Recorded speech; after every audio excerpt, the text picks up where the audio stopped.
Lunchtime keynote address speaker, Ms. Karen Chambers. Karen is Executive Vice President of Iman Cosmetics, a global leader in beauty for women of color. She was named one of the beauty industry's leading women to watch by Upscale magazine. Prior to Iman, she held executive positions with multicultural fashion and beauty brands including Dark and Lovely, Black Radiance, and Ashley Stewart. Her industry credits include receiving Essence Beauty Awards and an Oprah Award for cosmetics innovation. Ms. Chambers has been a long-time contributing travel, beauty, career, and lifestyle writer and editor for Black Enterprise, Black Elegance, and BlackPlanet.com. She's worked as a stylist, makeup artist for leading designers and retailers, including Donna Karan, Nordstrom, and Macy's, and created product launches and brand campaigns for Patti LaBelle, Gladys Knight, and The Oprah Winfrey Show. Ms. Chambers is an alumna of Rutgers University with degrees and certifications in communication and multicultural, interfaith, and holistic studies. So without further ado, Ms. Karen Chambers.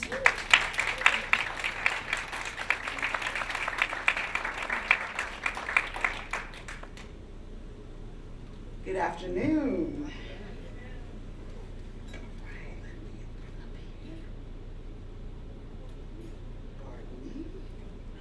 So thank you first and foremost, Jerry Ann, for inviting me. I absolutely love this conference. This is my second time attending. And as I thought about what I wanted to talk about today, my first idea was, oh boy, I looked at that roster of all those PhDs and looked at all the academics speaking, and I said, okay, I'm not going to take this on from an academic standpoint. I heard what happened up here today. You know, and then I thought about, do I want to just talk about this from an industry standpoint? And that didn't feel quite right either. And as I was sitting down and looking at some things that inspired me in my home office, I came across this piece of fabric, this Cuba cloth. And I took the fabric and I wrapped it around myself.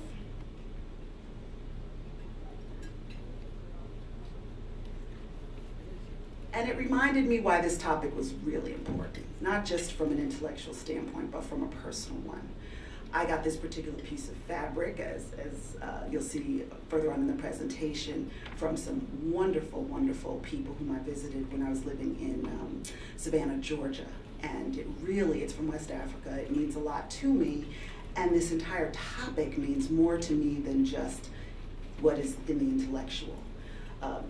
When I think about my own career and how I got to be here at this time in this place, I stand on the backs of a lot of really important people, some of them whose names I will never ever know. And so with that, I wanted to talk a little bit today about the audacity of what I call Afro-Iconic style. This is my boss lady. Is there anybody here who does not know who Iman is? One person. Hey there, how you doing? Well, when I first came to work for Iman about 15 years ago, I knew of her, but I didn't know her either. I knew that she had been a supermodel in the 70s and the 80s. I knew that she was the wife of late rock legend David Bowie. I knew that she had kind of given up on modeling somewhere in the 90s and had launched a cosmetic line for women of color, and I knew she was known for her very long, gazelle-like long neck, and that's about all that I really knew about Iman. It was enough to have me respect her, enough to want me to come and work for her company, but what I found out later on, particularly now, we're getting ready for our 25th anniversary at Iman Cosmetics, so we've been doing a lot of retrospective work. And in reading her book and talking with her a little bit more about what she wanted to say about 25 years in this industry, I learned so much more about her that gave me a deeper appreciation of why, to me, she's definitely first and foremost in my mind when I think about what is Afro-Iconic style. So let's first talk about the myth. what was presented to the general public when they first heard about Iman in the early 70s is that fashion photographer David Beard had gone to Africa and in the high, tall grasses had discovered this sheep herder who was primitive and exotic and interesting and uneducated, but absolutely gorgeous and didn't know it, and he'd have to rescue her and whisk her away to the United States to make her somebody. Well, as you can tell by my facetious tone of voice, that was not the true story at all. The true story, in fact, is that Iman comes from a very intellectual family. Her mother's a gynecologist. Her father was a diplomat. And they fled Mogadishu in Somalia for Kenya. And when Peter Beard actually met her, she was walking on the street in Kenya going to class because she was a student studying political science at the university. And what I especially love about this story is that Iman made her first successful business deal on that street corner.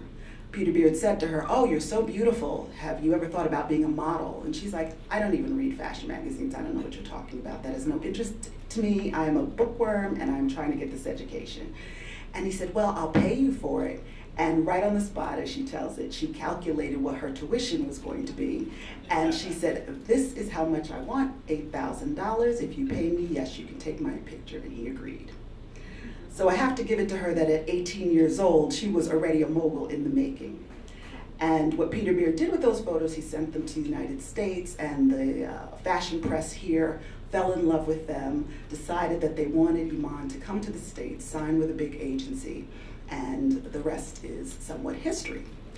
But what's interesting even about that is that she shares in her book that she was at a press conference once, and people were speaking around her as if she was still considered that primitive, exotic creature that could not speak for herself and certainly knew no English. And at a certain point she decided, look, enough of this charade. And they asked one of her handlers to tell us something about this woman. And she answered them perfectly eloquently as she speaks in English. And they said, "Wait, you speak English?" And she's like, "Yeah."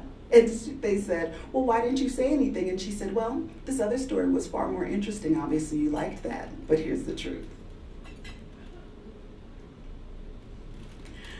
And so Iman went on to make a career for herself that actually took this idea of this fetishized exoticism that was placed upon her as an African woman, and she made the most of it. And what I love about that is that she talks about there are times that even in the African American community, there were some who felt, look, is she taking opportunities away from Black American models? And there were certainly, throughout her career, there were beauty editors and others who continued to fetishize her. She got criticized sometimes for her features. In fact, it was written once that, oh, she's just a white woman dipped in chocolate, because her features were not traditional to what American audiences thought about African American models. And really what I watched and learned from her is that she took all these critiques in stride. And when I thought about why it was so easy for her to take all of those slights and keep on going, it really had much to do with her upbringing. It had to do with her Africanness. It had to do with her family structure. I mean, she had left a war-torn country. She had been a refugee. She had seen her grandmother die tragically. There were a lot of things in her life that really gave her the thick skin that she needed to say, I am going to make the most of this. And if the environment wants to see me a certain way, they can go ahead and they can pretend and they can create stories in their own imaginations, because what they think of me is up to them. But in the meantime, she was going to make the most of her own experience here in this country and globally. So this is where I came to know Iman, going from the model to the mogul. That image in the top left it shows an example of something that she encountered in her early modeling days, where she actually had makeup artists say to her, oh, you didn't bring your own makeup? We don't have makeup for you, as if somehow her brown skin was a complete anomaly, like it just didn't exist in the human range of skin tones. And so she really became kind of her own little bathroom chemist, mixing together colors for herself and making sure that she went to shoots prepared, because she said that occasionally when she was unprepared, she wound up with photos where she looked gray and morbid. So she wound up becoming her own little cosmetic chemist. And that really became the inspiration for her to, back in 1996, decide to launch a brand of cosmetics for women of color.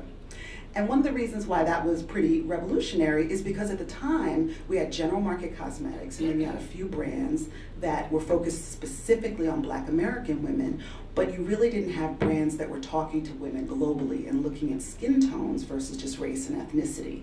And that was part of the philosophy of when she launched, and is part of the philosophy that I continue to uphold in my leadership role with the brand, is how do we look at women more globally.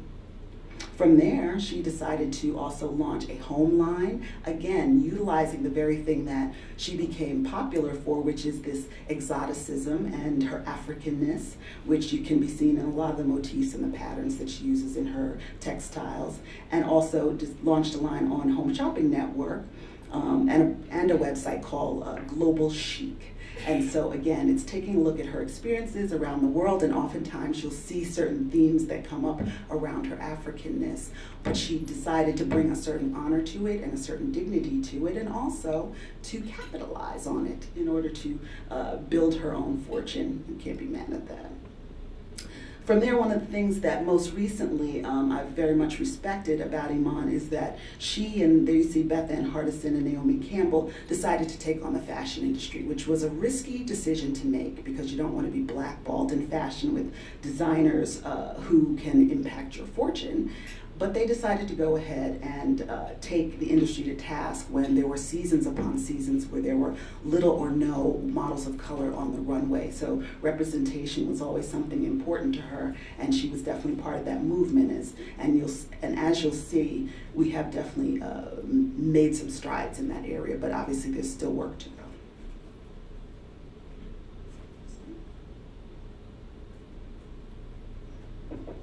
So as I mentioned, my interest in style and this audacity of style hailing from Africanness started long before I ever met Iman. And one of the things that I did for my dad's birthday a few years ago is I ordered the Ancestry.com kit so that we could take a look at where our ancestry hailed from. And so in that test, we discovered that we were 81% West African, and 41% of that was regionally from Benin. And as I started to kind of take a look and see, what is particular to Benin culture, because I was born in Jamaica, my family is Jamaican, so I knew a lot about Jamaica, but didn't know about this part of ourselves that was such a big part of our actual history and DNA. So one of the things that was interesting, because I personally love bold adornment as a person, it was great to kind of see where that came from, that it's somehow in my cellular memory, if you will.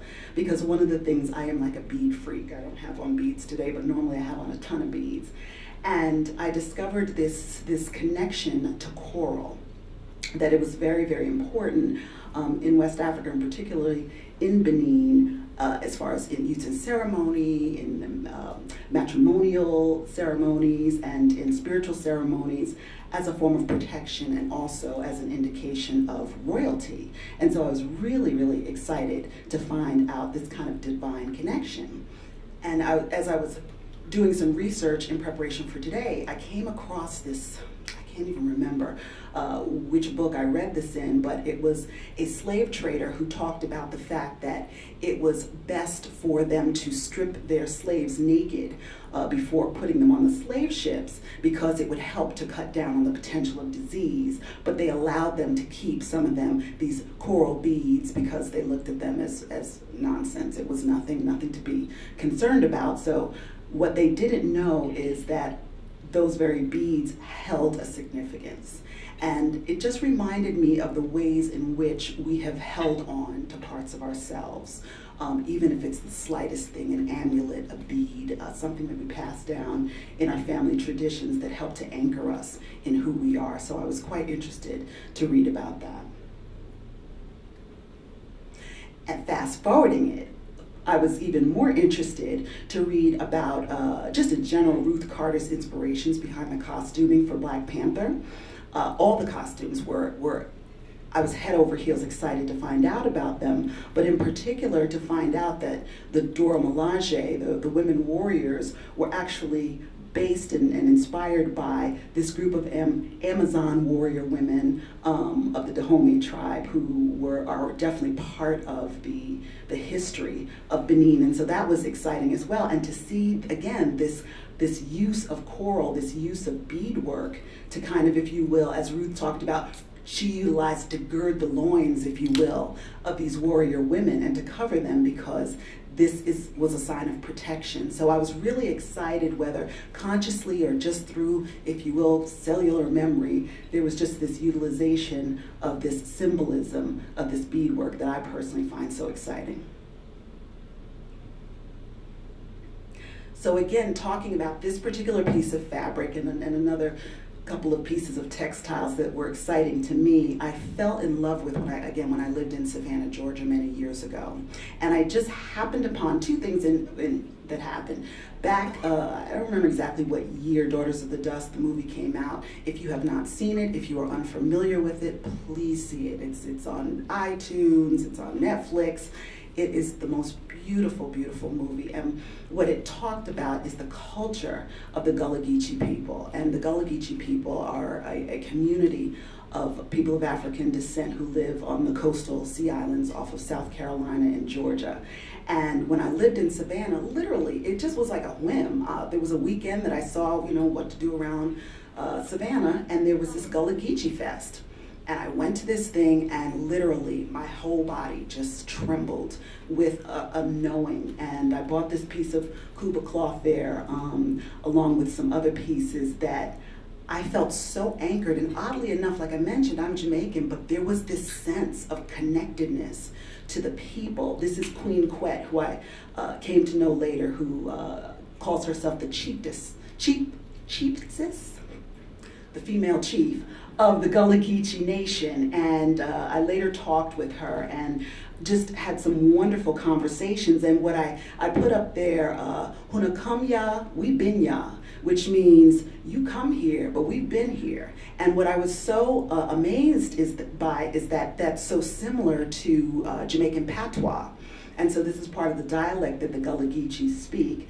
And also the handicrafts, the use of sweetgrass basket making and just the beadwork, the foods, the traditions have stayed with my soul ever since I lived there. And periodically when I need to reconnect, I do go back to Jamaica occasionally, but for some reason, these sea islands like Sapelo and St. John's Island seem to really call upon me for some reason, and I'm not going to question it. Maybe my ancestors are there too, so that is what I absolutely love about that region. And as I talked about the textiles, one of the things that one of the lead characters in Daughters of the Dust, you'll see that her hands are stained blue. Nana Pazant, because she has been doing this West African tradition of working with the indigo. And I thought that was particularly interesting in that we look at jeans, blue jeans, as part of Americana and part of this like iconic symbolism of Americanness, but it really came as a cost. I mean, nowadays we have commercial manufacturing, but initially you got to remember that the cotton was picked obviously on the backs of enslaved Africans, and in particular in this part of the country, their ability to work with indigo as they had in West Africa was a skill that they knew very much, but it was definitely, again, something that was harmful and detrimental for them in that many times it was absolutely backbreaking work, but that it just became a part of the American culture. We think of Levi's, but a lot of those things came at a huge, huge cost to people of African descent.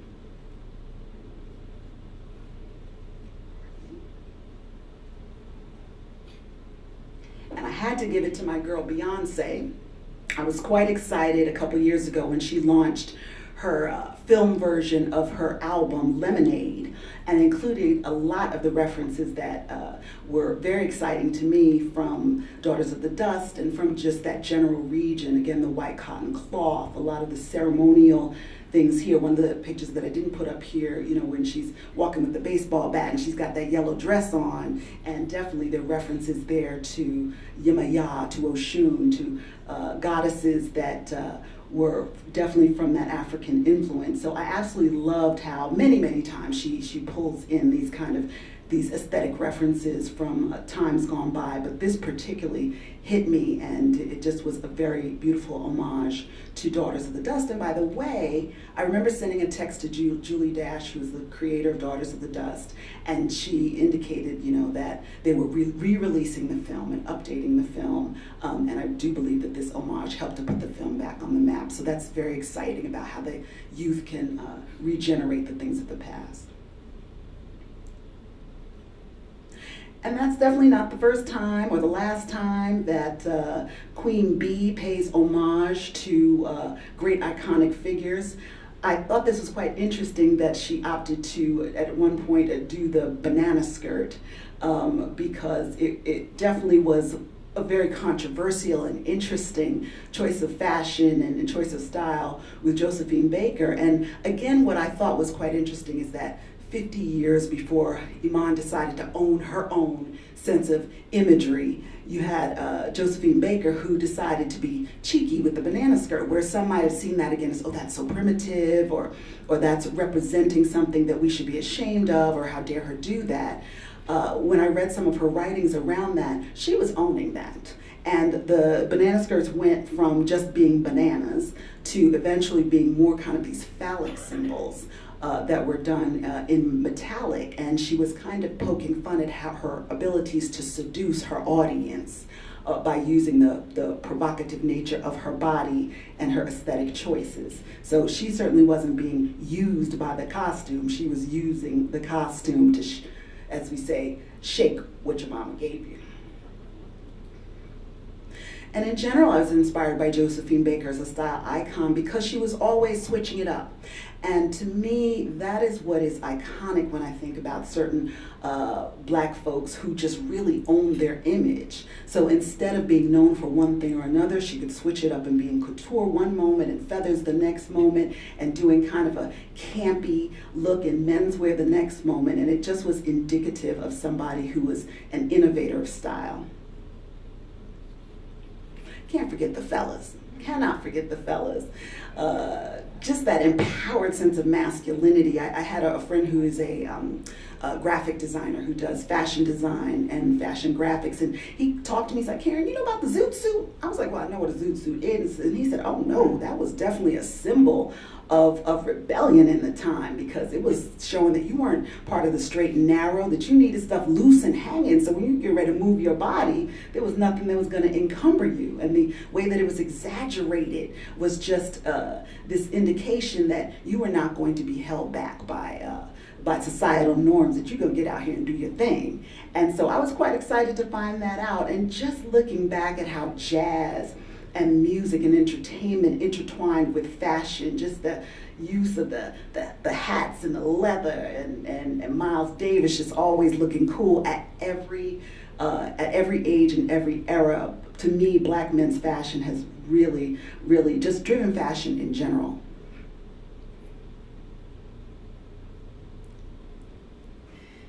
And of course, we have to talk about the first ladies of fashion if we're going to talk about the dons.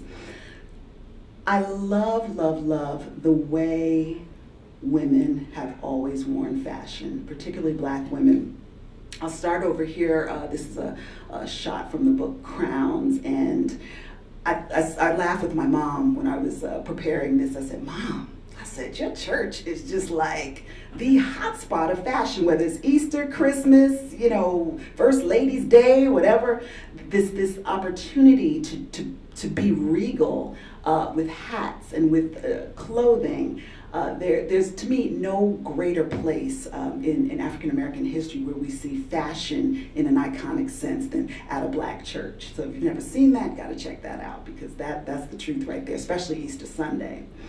And then, of course, We have to remember the fashion fair, fashion shows where Eunice Johnson of the Johnson family, Ebony Fashion Fair, said, you know, black women may not be invited to Eurocentric fashion events, but I'm going to bring that to my community. And so she created the traveling fashion show that definitely became iconic beginning in the 50s. And in this image down in the bottom left corner, the lovely sister there in the towards the right is Audrey Smaltz, who is a mentor of mine. She started me in the fashion industry. She was a model. She likes to say that she was born, bred, buttered, jellied, and jammed in Harlem. That is her slogan about herself. And she etched out a phenomenal career for herself in fashion behind the scenes when people didn't know how to necessarily coordinate a fashion show. She said, here's an industry that I can get young black designers and stylists and others working in the industry by doing those things that nobody else wanted to do, and created a business called The Ground Crew. And I was blessed to be part of her organization for many years and got my feet wet. But it just reminds me again how, you know, where there are no opportunities, we will build opportunities and create this fabulous lemonade out of all sorts of lemons. And similarly, where it talks about Ann Lowe, who was society's best kept secret, Ann Lowe was designing clothes for the White House, for the Kennedys, for socialites and people in the entertainment industry for years. And her name and her face and her identity were generally kept hidden, but she made a tremendous, tremendous mark on fashion. And of course, I had to throw Eartha Kitt in here just because it would not be right without Eartha Kitt.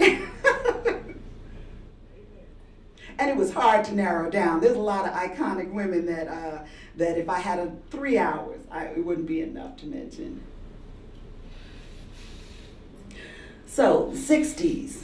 So this handsome couple here are my parents. I had to throw them in. Hi, Carmen and Lascelles. And you know, the 60s, it's wonderful because you have this peace and love going on at the same time, but then you also have revolution happening throughout that time period. And it's funny because my dad decided to go with an afro, but mom worked in corporate America, so she was still pressing that hair. But I couldn't find any pictures in time of my sister and myself with our afro puffs, so we were her representatives of the afro movement while she continued to press that hair and wear straight buns. Now she's since gone natural though, and she loves it. And when I think about the 70s, the word that just comes to mind is mahogany. Mahogany pantyhose, mahogany lipstick, mahogany movie. It was just really a great era for me in terms of the music and the style and the fashion. So again, and I just remember mom had all kinds of brown and tan and tawny lip glosses and hosiery and all that, those cowl necks and those hats. It's just the era that I absolutely loved. And this is my real era right here. Back in the day, in the 80s for me. Again, just that term, In Living Color, we just saw a lot of things having to do with color. The show In Living Color, Purple Rain. It was a time definitely of black affluence and black influence. I didn't put the Huxtables up here, but I did add in A Different World, Whitney Houston, Janet Jackson, definitely Patti LaBelle, I had the pleasure to work with. Just that sense of style, a little bit of avant-garde, a lot of flair, and a lot of color. It's definitely an era that I absolutely loved. Which I'm not a hip hop historian, and as you see, I stopped at Lil' Kim when she was still brown.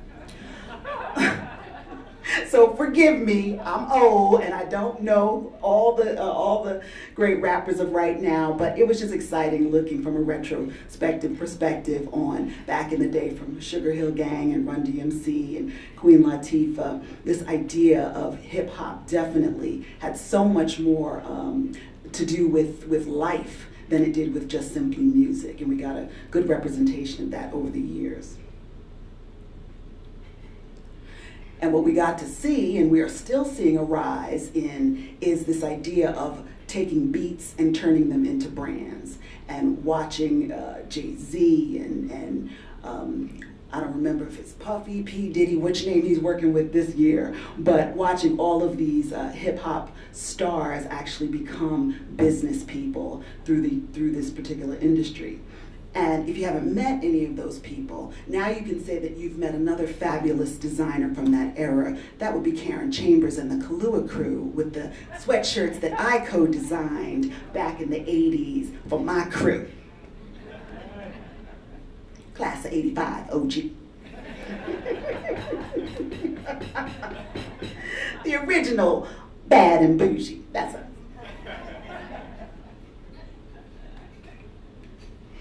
And it's both inspiring and it was a little sad when I was thinking of which African American fashion designers came to mind. There were so few names, of course, Willie Smith and of course Kevin Hall, and you know, they're just so few that people can say right now, oh, here are the black designers. But I'm really, really glad that that's changing. But what was amazing is that at certain periods, they just really, really changed the look of fashion, the feel of fashion, by taking their own particular flavor and their spin on style and making it mainstream. And of course, have to pay tribute to Dapper Dan. And I'm going to out myself and say, you know, I only found out about Dapper Dan like 2 weeks ago. So Dapper Dan was creating these incredible styles in Harlem for years and had such a great following, particularly with the hip hop community, where he would take fabrics and pieces from Gucci, from Louis Vuitton, and create his own sense of style that was so unique that they couldn't buy from the traditional fashion houses. And what was great is that Gucci took a look at this and said, wait a minute, his stuff is more popular than ours is. So just recently, they have done a collaboration with Dapper Dan. And so now if you go to Gucci's website right now, all over the homepage, is Dapper Dan's creations. So that was exciting to hear about, that finally he is getting his just due as somebody who took, again, just traditional pieces of standard fashion and created a whole other flavor based on his own urban eclectic. And somebody else who I consider to be amongst an urban legend is my dear friend who created Harlem Fashion Row, Miss Brandeis, there all the way at the left. And we sponsored at Iman Cosmetics one of her first shows in Harlem. And at the time, it was just something, she had raised the money. She said, look, there are not enough black fashion designers, as I mentioned, who are notable or being able to show their work. They can't afford these big stages, or they're not being asked to be part of New York Fashion Week. And so little by little, she took this cottage business and has grown it into something that has now become one of the most sought after parts of New York Fashion Week, because that's where all the fly people are. They are at this Harlem show that shows all of these incredible, particularly mostly black fashion designers, and they did a fabulous deal this year with Nike and LeBron James, where a shoe was created just around this show, and evidently it was hot to death. So I'm really excited about them. And this is just a picture. Audrey Smaltz, who I had mentioned, was a commentator for Ebony Fashion Fair. Here, she and I are actually at one of the first Harlem Fashion Row shows, and so I loved how things just came full circle. And I couldn't really mention urban legends without talking about alternative legends, especially since last week I went to a kimono exhibit and ran into Tracy Africa, otherwise known as Tracy Norman, her real name.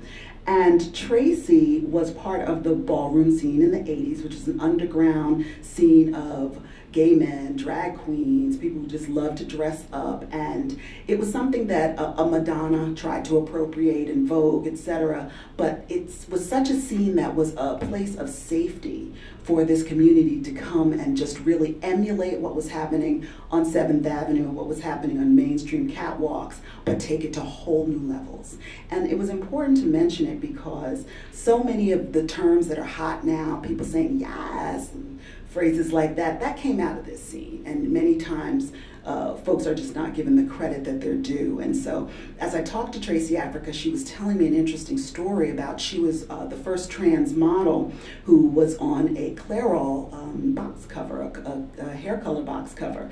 And unfortunately, her career got cut short by a beauty editor who found out that she was not a cis woman and outed her to her agency, and it halted her career for many, many decades. And what was great was that she had just recently, when I saw her 2 weeks ago, had signed a new contract with Clairol where they signed her for 3 years. So bravo for you, Tracy Africa. And again, my encouragement comes from the disruptors. Who's really changing the game out here? It's just exciting to see that people are just really, really breaking rules. Like we've had to really take a look at how we see beauty from the fashion industry and the beauty industry. So I really wanted to include this Muslima sister who wears her hijab and is doing her thing and is a known fashion influencer. I love how the community is just embracing beauty and saying, look, we need to be seen. And so we've excitedly worked with a number of influencers from that community, in addition to this Sister Harlow here with her vitiligo, being proud and being a model, saying, you know what, this is me, deal with it. And Laverne Cox as a trans woman. Obviously Nicki Minaj is always gonna break some rules, and Pharrell adding his own flavor to fashion and music. And this sister up here, I had her name on my notes, but I don't have my other glasses. But she actually is a sister from New Jersey who really broke the internet with this lovely prom gown that she made with African fabrics, and out of nowhere she got instant notoriety around it. So, and of course, Black Panther. I remember immediately my dude was like, oh, I gotta get one of those scarves. Look at that scarf. I never seen brothers wear a scarf like that. So it's exciting to see how young people in entertainment and in fashion are breaking the rules and disrupting the game. So let's talk about Afro-punk and Black eclecticism. So in addition to what we saw a moment ago, I absolutely love this Afro-punk movement. And it's great how we're starting to see it filter into more the mainstream. Like Janet Jackson's newest video is all about this Afro-eclectic look, which was really exciting to see. I didn't love the record so much, but I loved the fashion. It looked really great. The Smith brother and sister duo who are just coming to the stage with their own brand of who they are, not being limited by any musical genre, not being limited by any one particular style. My hair is blonde this week, it's in locks this week, it's short, it's long, I'm just doing my thing. And after having a fun conversation last night with two of my new friends, I said, okay, you know what, I'm gonna add my little picture to this too, because when Black Panther came out, I got dressed up too. I put on my Afro eclectic look, my futuristic look, and did my own thing. And so myself, my sister, and my boyfriend decided that we were going to go to see Black Panther in our full regalia. So it was an exciting time, but it's really, really fun to see this creativity just coming forth with no rules. And as a final word, what's most exciting to me is beginning to see statements being made out of fashion. I mean, it's always really been the case. We talked about the Black Panthers, and we talked about so many other things, that that fashion is far more than just hemlines and trends, but it's really, really about what it's saying, the statements being made. And so what I love now is seeing the symbolism of Black Lives Matter, of Me Too, of the melanin movement, and even Rihanna's new brand of her Fenty lingerie that she's making in all these other flesh tones, that nude is not just beige anymore. So this I find incredibly encouraging, and I love the direction that style and fashion are taking, and I'm particularly encouraged about how far we have to go and what's on the horizon. So thank you.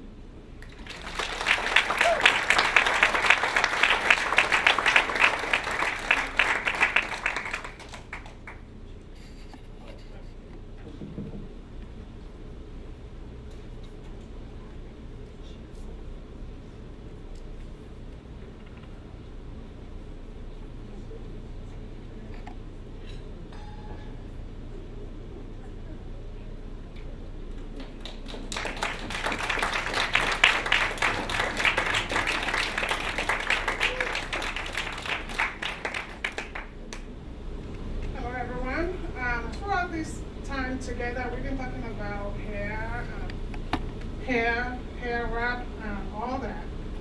One of the things that was pointed out to us is that even in the midst of restrictions for the ladies in the church, we mentioned church, you can't leave your hair uncovered, or in the society when your hair was to be covered. We find ways to be creative about fighting the oppressions that were restrictions that was placed on us. So this is just a little expression of different hair, wrap that we do, and they all express something different. Like I told her, she's expressing the president's wife, and she asked me which president. different picture. So just to contribute to what we've been talking about, and the main focus, that doesn't matter what restriction is placed on us as Black women.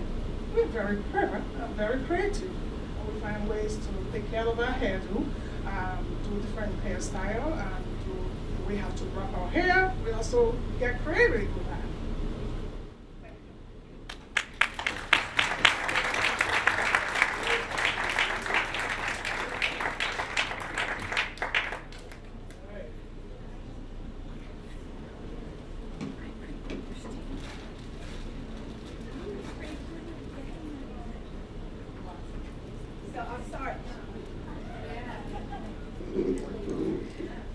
We can have a Q&A with our keynote speaker if we miss our 15-minute break. So it's up to you. Q&A? Okay.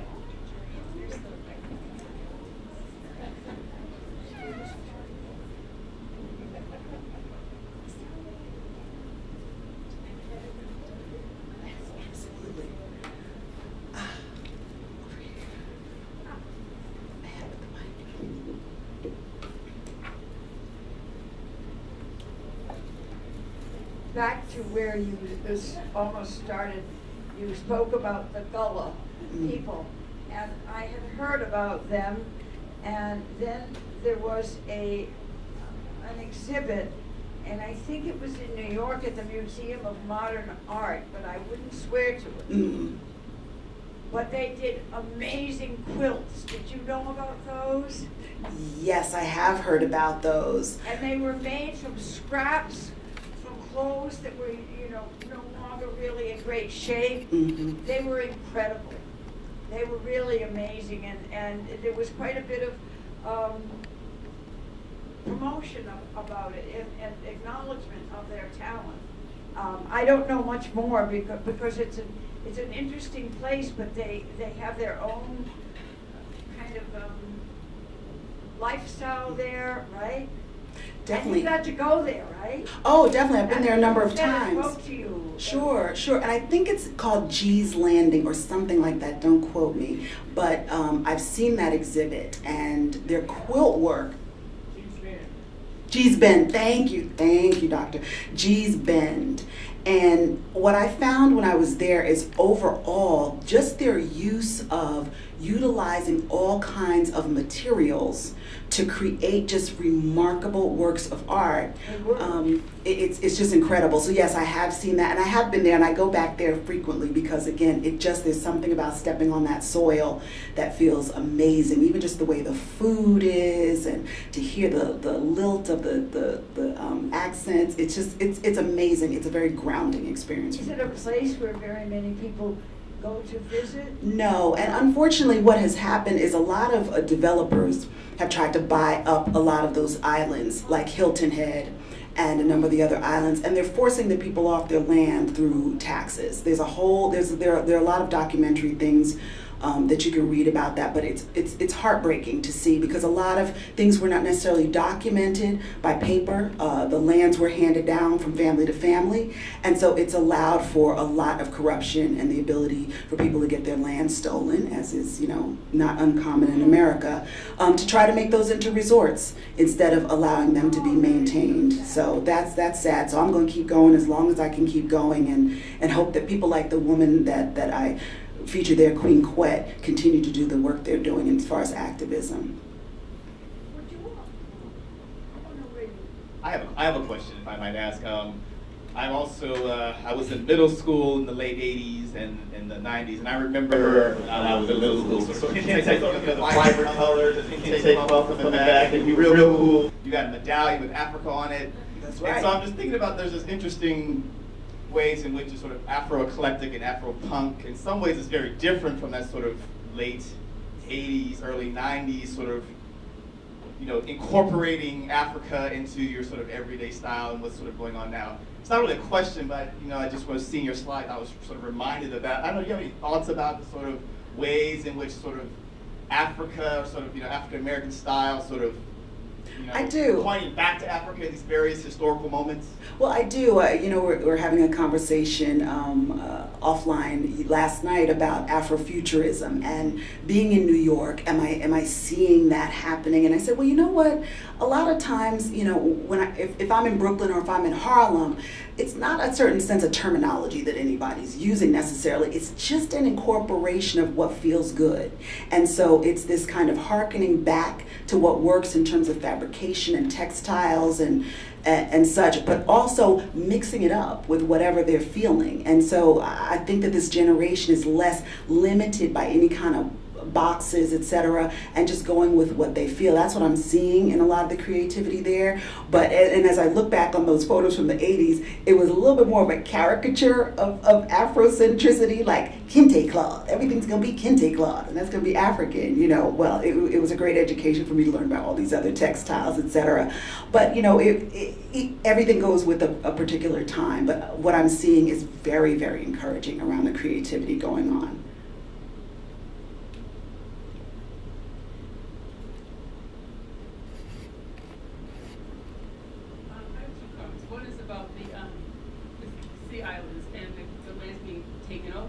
And then one thing that saddens me now, because they've made them into big resorts, and they call them plantations, which really saddens me deeply. You know, it's kind of in the world of golf, and if you have any money, that's where you want to go on vacation. But it's the whole idea that they built the property as large plantations years ago, kind of thing. Yeah. It's really quite sad. But my other question to you was that, what's the influence of Tyra Banks in terms of modeling in fashion today, in terms of women and their sizes and acceptability?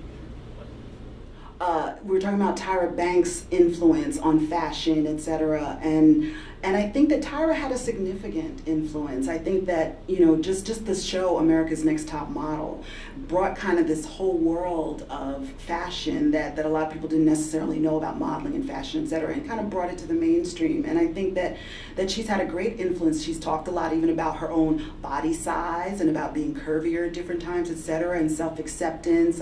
You know, I think that in general, she has represented models well. I even loved the fact that a lot of times she's seen places with her mom, and she talks about her mother's influence. So it's this idea that used to be common, that models are just, you know, walking clothes hangers. She really broke that mold, and so I think that she's represented well, particularly for Black women in fashion, and showed some different sides about the modeling industry that we just haven't seen before.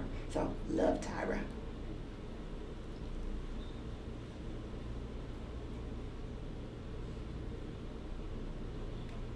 Hi, thank you so much for your talk and the images and everything. It's really beautiful. I'm curious, what's Iman Cosmetics' take on, I don't know, like Maybelline and other brands that are now actually, at least that I've noticed, since I've been allowed to start using makeup when I was little, I had to hide it, you know? Seeing how they do more of this, like the fit, whatever, and trying to say, like, look, we have all these different shades and all these different colors, and we'll find the right thing for you. It seems like Iman and what she did was really creating and started that, and how is that kind of being viewed right now at Iman Cosmetics? That's a great question. So what we say at the office and what we get to say in the public are two totally different things about that. So we could be a little shady and give the side eye to brands who have just recently come on board and discovered that, oh, look, they're brown people, and we need to make some makeup for them. You know, I've been in the industry 25 years, and so I've seen these waves come and go where brown people are trans, you know, and it's encouraging in that obviously allowing for there to be more options for all women is a fantastic thing. So we love to see the inclusivity in the beauty department. But at the same time, a lot of times there are no people who look like me in those decision-making positions. They're not involved with product development, they're not doing the lab work, they're not even in the accounting department sometimes, and they certainly aren't in the top decision-making position. So personally, there's something that just my own philosophy is that there's more to a brand than just what's in the forefront. It's what happens behind the scenes. And so working for a CEO who is that customer, it makes a big difference. And so literally when I worked in product development, every single product we made, if it did not pass my test of my arms and does it look good on my skin or the other people I used to test and do quality control, it didn't go out. A lot of places you'll find they're testing just on machinery and using computers and all that, or just adding a little black to a beige foundation and calling it what have you. So no disrespect to the other brands who are doing that work, but I'm really proud to have been doing that work for a really, really long time. And so you know, I wouldn't be working with a company that I wasn't really proud of. So again, it's good to see the expansion, but I think they could go a little deeper again in having us in the conversation more and not just as a face on a one-dimensional ad. You're welcome. That's it. Thank you so much. Thank Let's give you. her-